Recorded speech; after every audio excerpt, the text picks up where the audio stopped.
you don't see many trout climbing trees. So why are these folks from ARC and the Wild Trout Trust laying this stand of trees into the River Kennet? What possible benefit could this be to a chalkstream trout fishery?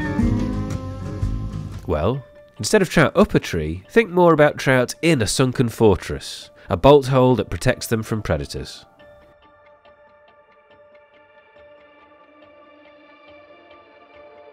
In fact, the more complex and dense that fortress, the sooner predators give up and move to more profitable areas. By contrast, where habitat is simple and lacks much in the way of cover, predators can deplete prey populations to dangerously low levels.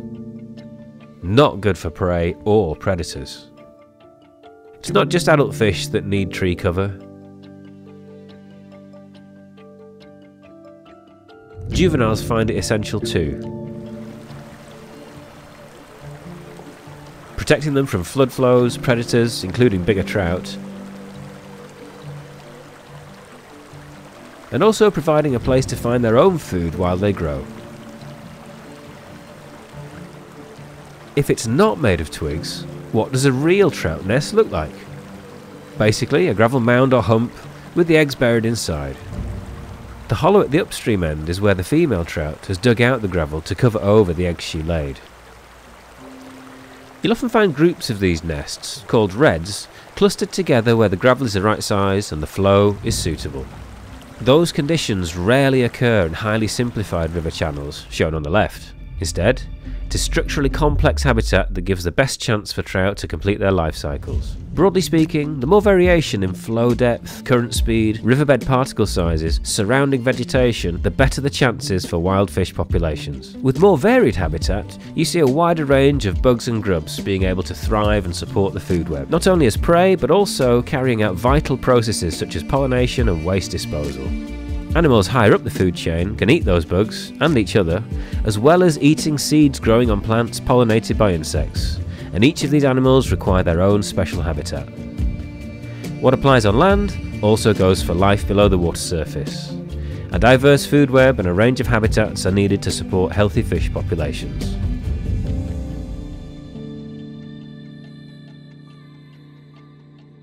But fallen trees are much more than shelter. They also help to create this essential habitat variety. It's this combination of shaping and shelter that keeps fish communities in balance with each other and their predators.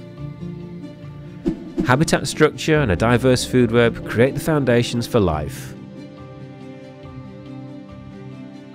And wood in rivers scours and shapes river channels, as well as sorting and separating particles on the bed.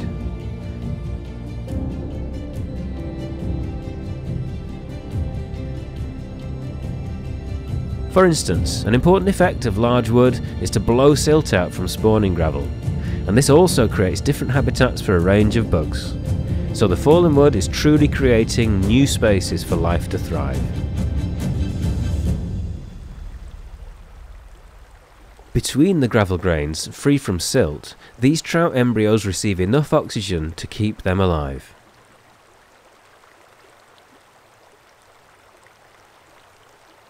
Even when they hatch out, they will remain buried in gravel, surviving for months as long as the spawning beds remain silt-free.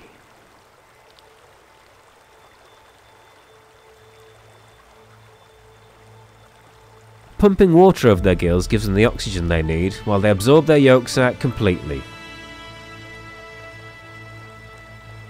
waiting for their chance to emerge from beneath the stones.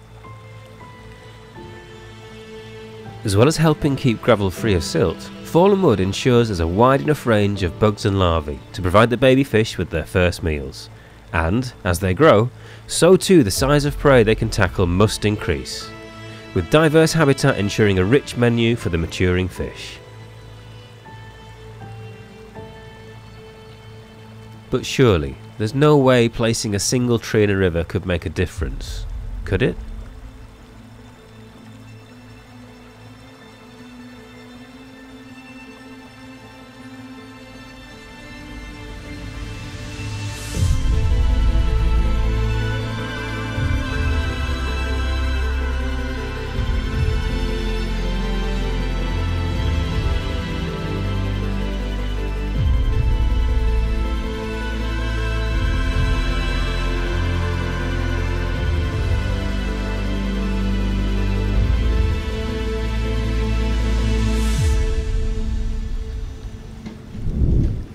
If you want to see more work from the Wild Trout Trust, check out the video on screen now.